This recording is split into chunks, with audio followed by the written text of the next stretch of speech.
নিকাশি ব্যবস্থার বেহাল দশা এবং দীর্ঘ এক যুগেরও বেশি সময় ধরে এলাকার মূল খালের সংস্কার না হওয়ায় চরম সমস্যার মুখে পড়েছেন বজবজের স্থানীয় বাসিন্দারা। অভিযোগ, খালটি সংস্কার না হওয়ায় বর্ষাকালে জমে থাকা জলের কারণে বিঘার পর বিঘা কৃষিজমি চাষের অযোগ্য হয়ে পড়েছে। আর এই পরিস্থিতির সুযোগ নিয়ে সক্রিয় হয়ে উঠেছে এক শ্রেণীর অসাধু প্রমোটার চক্র। স্থানীয়দের অভিযোগ, পরিকল্পিতভাবেই খালটি পরিষ্কার বা সংস্কার করতে দেওয়া হচ্ছে না, ফলে কৃষি জমিতে বছরের পর বছর জল জমে থেকে চাষাবাদ কার্যত বন্ধ হয়ে যাচ্ছে। এতে আর্থিক সংকটে পড়ে বাধ্য হচ্ছেন কৃষকেরা। সেই সুযোগে মাত্র 1 থেকে 1.5 লক্ষ টাকায় কৃষকদের জমি কিনে নিচ্ছেন প্রমোটাররা। পরে সেই জমি কয়েক গুণ বেশি দামে প্রায় 4 থেকে 5 লক্ষ টাকায় বিক্রি করা হচ্ছে বলে অভিযোগ উঠেছে। সমস্যা শুধু কৃষিক্ষেত্রেই সীমাবদ্ধ নয়, বর্ষা এলেই জমা জলের কারণে এলাকা জুড়ে বিষাক্ত সাপের উপদ্রব বেড়ে যায়। স্থানীয়দের দাবি, এই রাস্তা দিয়ে প্রতিদিন প্রায় 5 থেকে 6 হাজার স্কুল পড়ুয়া যাতায়াত করে, ফলে তাদের নিরাপত্তা নিয়েও উদ্বেগ বাড়ছে। এছাড়াও রাতের বেলায় নারী সহ সাধারণ মানুষের চলাচল কার্যত অসম্ভব হয়ে পড়ে। বর্ষাকালে হাঁটু সমান জল জমে যাওয়ায় দুর্ভোগ চরমে পৌঁছায়। এলাকার ভুক্তভোগী বাসিন্দাদের দাবি, প্রশাসন যেন অবিলম্বে বিষয়টি গুরুত্ব সহকারে বিবেচনা করে।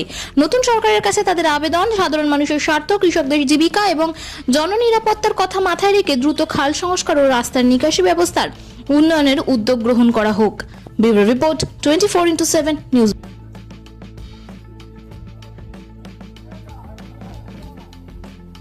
এই যে দেখতে পাচ্ছি খাল আর রাস্তা এক হয়ে গেছে, বহু বছরের সমস্যা সাধারণ মানুষজনেরা বলছে। তার সাথে চাষের জমি পুরো জলে ডুবে আছে, চাষ করতেও পারছেন না চাষিরা। কি বলবেন এইরকম এই দুর্বিষহ জীবনযাপন এখানকার মানুষদের? আপনার কি বক্তব্য? আমি যেটা দেখলাম এখানে এসে, আগের কিছু বাড়ি যেগুলো আছে সেইগুলোতে গিয়ে দেখলাম যে বাড়িগুলোর নিত্য যাতায়াত জলের ওপর দিয়ে। তো এই জিনিসটা যেটা চলছে, এটা হচ্ছে একটা ল্যান্ড মাফিয়া প্লাস একটা ল্যান্ড জিহাদ প্রোগ্রাম চলছে টোটাল দক্ষিণ 24 পরগনা জুড়ে। এটা আমরা দৃষ্টি আকর্ষণ করেছি প্রশাসনিক যে পূর্ত দপ্তর থেকে শুরু করে মুখ্যমন্ত্রীর সাথে কথা হয়েছে আমাদের টিমের। তো খুব তাড়াতাড়ি আমাদের এই পশ্চিমবঙ্গের প্রত্যেকটা দক্ষিণ 24 পরগনার প্রত্যেকটা জায়গায়, যেমন ধরুন মহেশতলা, চটা, মোসকোটে আমাদের এই কাজ চলছে। আর আমরা পিটিশন কালেকশন করছি, খুব তাড়াতাড়ি পিটিশন কালেকশন করে আমাদের সিএম এর দপ্তরে, জনতার দরবারে আমরা পৌঁছে দেবো। আপনার কি বক্তব্য? মানে এই যে মানুষ এত কষ্ট করছে, এ কি সুরাহা হবে? বহু বছর ধরে এইটা মানুষ 15 বছর ধরে যে আজকে ডায়মন্ড হারবার মডেল যে চলেছে, এই ডায়মন্ড হারবার মডেলের এই নমুনা। আমাদের কত কর্মী আজকে কত কর্মী আহত হয়েছে, কত কর্মী আজকে এর জন্য বলিদান দিয়েছে, কিন্তু 15টা বছর ধরে যেভাবে চলেছে গভর্নমেন্ট কোনো কাজ করেনি, উল্টে কি করেছে, মানুষের থেকে সব শুষে নিয়েছে। প্রত্যেকটা মানুষ, এখানে দেখুন প্রত্যেকটা মানুষের আজকে এই অবস্থা। প্রত্যেকটা মানুষ আজকে কোনো না কোনো জায়গায় মানে পরিষেবা পায়নি, কোনো না কোনো জায়গায়। আজকে ভাইপোকে দেখুন কি বলেছে সিএম আমাদের। হ্যাঁ, সিএম কি বলেছেন, থাকবেন না, যাচ্ছেন না কেসে। 2টো কেসে হেয়ারিং হয়ে গেছে, আর একটা কেস হলে আমাদের ববিদা জিতে যাবে, যাচ্ছেন। এবারে দেখুন, আমি বলছি যে আমাদের মাননীয় সাংসদ যিনি ছিলেন, মাননীয় বলাটাও লজ্জা লাগে, যে ছিলেন, তো এবারে ওনার বাড়ির মধ্যে দরকার হলে ওনার বাড়িতে গিয়ে আমরা কিছুদিনের মধ্যে গিয়ে বলবো যে দেখুন, আপনার বাড়ি থেকে এই মানুষগুলোকে বের করে দিন, আপনার বাড়ির মধ্যে আমাদের মাননীয় মুখ্যমন্ত্রী বলে দিয়েছেন এই মানুষগুলোকে নিয়ে তুলে দেবো। আর বুঝবেন যে ডায়মন্ড হারবার মডেল কি হয়। মানুষের জীবিকা নির্বাহ অনেকটা কষ্ট, যেটা বলছে চাষবাস, কৃষি প্রধান অনেকের জীবিকা নির্বাহ কৃষি কাজ করে, সেইখানেও ব্যাহত হয়েছে জল জমে থাকা। তাদের কি হবে? আমি আপনাকে তো বলছি যে এটা ল্যান্ড জিহাদ প্রোগ্রাম। এই প্রোগ্রাম অনেক বড় প্রোগ্রাম। ইনভলভ তো এখানকার নাম তো কি শুনলাম জানো, কি নাম? কানাইলাল দাস। তার জন্য এইখানে যে দেখুন না যে ল্যান্ড গুলোর কি অবস্থা, এই ভরাট এটাকে করে দিয়ে স্লট করে দিয়ে জমিগুলোর দাম কমিয়ে দিয়ে কম দামে মানুষের থেকে কিনে বেশি দামে বিক্রি করে আজকে এখানে এই প্রপার্টি গুলো তৈরি করেছে। আর এখানের মধ্যে যদি আমি প্রপার্টি আমরা এখন হাত দিয়ে প্রত্যেকটা হয়তো ইনলিগাল দেখতে পাবো, তাহলে এতে কি হচ্ছে, তাহলে মানুষের যে গতিবিধি সেটা তো আমাদের পুরো নষ্ট হয়ে যাচ্ছে। আজকে বর্ষা কোথায় কি দেখুন তো, যে মানুষের কি অবস্থা, জলগুলোর কি এই 2 দিনের বৃষ্টিতে। আপনার নাম? তন্ময় রয়, আমি incharge RTI cell, Diamond Harbour সাংগঠনিক জেলা। এটা চিংড়ি উত্তরায়পুরের অন্তর্গত পড়ে। এটা এই জায়গাটার নাম হচ্ছে বলরামপুর, নন্দরামপুরের মৌজায়। এটা কি বজবজের মধ্যে পড়ছে? হ্যাঁ, এটা বজবজ 1 নম্বর ব্লকের মধ্যে পড়ছে। এই যে আমি দেখতে পাচ্ছি খালের মতো জল, মানে দেখে মনে হবে এটা যে এটা কোনো- খালের পাশ দিয়ে এটা রাস্তা ছিল, রাস্তা। কিন্তু রাস্তাটা খালের সাথে জুড়ে গেছে।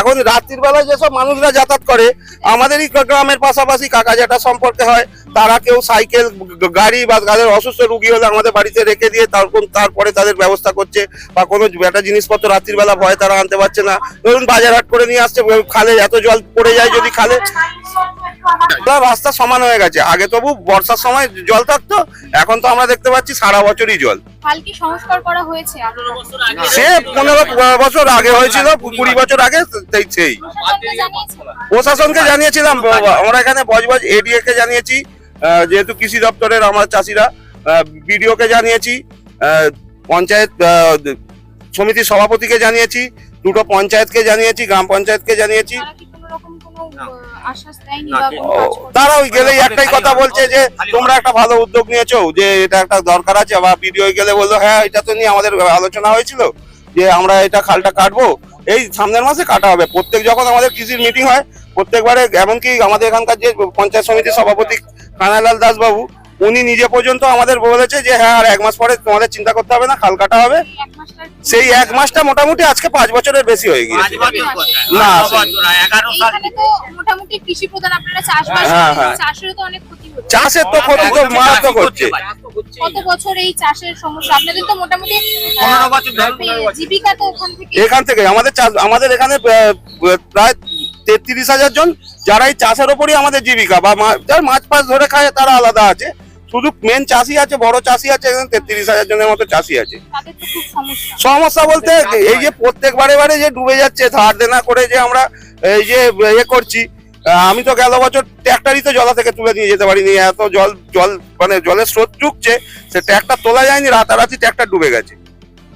4 মাস আমার ট্র্যাক্টর জলে পড়েছিল। নতুন বিধায়ক যিনি হয়েছেন অশোক দেব, উনি আগেও বিধায়ক ছিলেন, হ্যাঁ। ওনাকে জানানোর পরেও কি উনি কোনো রকম step নেন? না, এনাকে জানিয়েছিল আমাদের এখানে পলাশ মন্ডল, রমজান আলী, এনারা সব চাষিরা গিয়ে ওখানে জানিয়েছিল, জাহাঙ্গীর খানকেও জানিয়েছিল, ওনারা কোনোদিন দেখতেও আসেনি বা কোনোদিন এই নিয়ে আলোচনাও করেনি।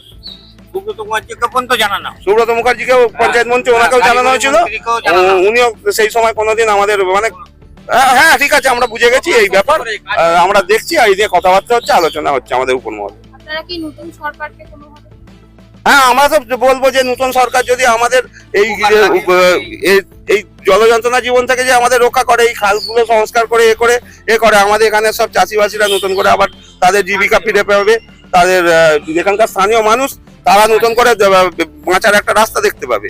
কারণ এখানে অনেক মানুষ এই শাড়ি টাড়ি জড়ি টড়ির কাজ করে, টুকটাক জামা কাপড়ের কাজে, সেলাই বোতাম টোতাম এইসবের কাজ করে, অনেকে এই টুকটাক ওই বেল্ট টেল্ট, জিন্সের প্যান্টের বেল্ট ফেল্ট এইসব তৈরি করার কাজ করে, ঘরের মেয়েরা জড়িপুতির কাজ করে, সে তো তারাও তো সেটাও পাচ্ছে না, কি কোনোভাবে কি পরের জিনিস নিয়ে এসে কিভাবে জীবিকা একেবারে ধুলিসাৎ করে দিয়েছে।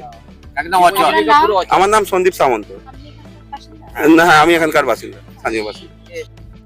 আমি একটা যুগের কথা বলছি, বিগত একটা যুগ, মানে 12 বছরের বেশি হয়ে গিয়েছে। কিছু কিছু মানে প্রমোটাররা যারা আছে, যারা এখানেতে সাধারণ মানুষের জমিগুলোকে বিক্রি করার ব্যবস্থা করে, তারা দেখছে যে জমি যদি শুকিয়ে যায় সেখানে চাষাবাদ হবে, মানুষ চাষ করবে, স্বনির্ভর থাকবে। সেই কারণে এই খালটাকে যাতে না পরিষ্কার হয়, খাল না পরিষ্কার হলে জল যাবে না, জল জমবে জমিতে। আপনারা আগিয়ে গেলে দেখবেন পুরো জমিতে সব খোকলা গাছ হয়ে গেছে, আর চাষবাস কিছুই হয় না। যারা জমির মালিক আছে, গরিব চাষি আছে, তাদেরও টাকা পয়সার প্রয়োজন, চাষ করতে পারছে না, কি করবে? তারাদের কম দামে জমিটা বিক্রি করে দিচ্ছে, 1 লাখ 1.5 লাখ টাকায় জমি কিনে তারা নিচ্ছে, পাওয়াড়া প্যাটার্ন নিয়ে সেই জমি 3.5 4 লাখ 5 লাখ টাকায় বিক্রি করছে। মেন পয়েন্ট এটাই যে নিজেদের স্বার্থ, হ্যাঁ নিজেদের স্বার্থ, নিজেদের টাকা কিভাবে নিজেরা আয় করব, তার জন্য সাধারণ গরিব মানুষকে বলির পাঁটা করা হয়েছে এখানে। কারা জড়িত? আমি বিশেষ এখানে অনেক মানুষই আছে, আমি কারোর নাম নিয়ে আমি এখানে বলছি না, কারণ আমরা এখানেতে খেটে খাওয়া মানুষ, আমাদেরকে সবাইকে কাজ করতে হয়, দৈনন্দিন আমরা কাজ করে ইনকাম করি। কারোর নাম নিয়ে আমরা বললে আমাদের উপর তখন অন্যরকম চাপ আসবে, তো সেই কারণে আমি কারোর নাম নিয়ে বলছি না। কয়েক যুগ, মানে 12 বছরে তো আমরা 1 যুগ বলে জানি, কয়েক যুগ ধরে আমরা দেখছি যে খাল এই সংস্কার হয়। খাল সংস্কারও হচ্ছে না, এবং পুরো জমি সব চাষাবাদ সব উঠে গেছে। এখানে বিঘের পর বিঘে জমিতে বর্ষার সময় ধান চাষ হতো, গ্রীষ্মের সময় মুগ কলাই চাষ হতো, গরমের ধান তারপরে সূর্যমুখী ফুল হতো, এবং বিভিন্ন ধরনের শাকসবজি হতো। আমাদের পলাশদা এখানে দাঁড়িয়ে আছে, এমন কোনো সরকারি দপ্তর নেই যেখানে উনি যায়নি। এই বর্ষাকালে আর কিছুদিন পরে কয়েকটা মানে সপ্তাহ পরে আসলে এই সামনে একটা গাছ আছে, দেখতে পাবেন কত বড় বড় বিষধর সাপ ওখানে মেরে ঝুলিয়ে রাখা হয়। রাত্রে বাড়ির মেয়েরা এবং নিরাপদে পথ হাঁটতে পারে না। আর এই রাস্তা থেকে অন্তত 5 থেকে 6 হাজার ছাত্রছাত্রীরা স্কুল থেকে আপ ডাউন করে, কিন্তু স্কুলও এই রাস্তা ডুবে যায়। আমাদের এই রাস্তায় কিছু কিছু জায়গায় 1 হাঁটু জল হয়ে যায়। আমরা নতুন সরকারের কাছে আবেদন করছি যে আপনারা সাধারণ মানুষের কথা ভেবে, সাধারণ মানুষের স্বার্থে দয়া করে এই রাস্তাটার সংস্করণ করান এবং যাতে এই খালটা সংস্কার হয়ে জলগুলো নেমে যায় সেই দিকটা একটু লক্ষ্য রাখুন। আমার নাম শেখ হাফিজ। চারিদিকে শুরু হয়েছে দুর্গাপুজোর আনন্দের প্রস্তুতি। নতুন পোশাক, উৎসবের আনন্দ আর পরিবারের হাসিতে ভরে উঠবে অসংখ্য ঘর। কিন্তু আমাদের সমাজের অনেক অসহায় শিশু এবং বৃদ্ধ বাবা মায়ের কাছে এই আনন্দ এখনো অধরা। তাদের মুখেও ফুটতে পারে পুজোর হাসি আপনার সামান্য সহযোগিতায়। এই শারদোৎসবে মাতৃশক্তি সম্মান উদ্যোগ নিয়েছে অসহায় শিশু ও বৃদ্ধ বাবা মায়েদের হাতে নতুন পোশাক তুলে দেওয়ার। আপনিও আপনার সামান্য অংশ বাঁচিয়ে একটি শিশু অথবা একজন বৃদ্ধ বাবা মায়ের নতুন জামার দায়িত্ব নিন। আপনার ছোট্ট সহযোগিতাই কারো জীবনের সবচেয়ে আনন্দের পুজো উপহার হয়ে উঠতে পারে। আসুন সবাই মিলে ভাগ করে নিই পুজোর খুশি। বাড়িয়ে দিন সাহায্যের হাত।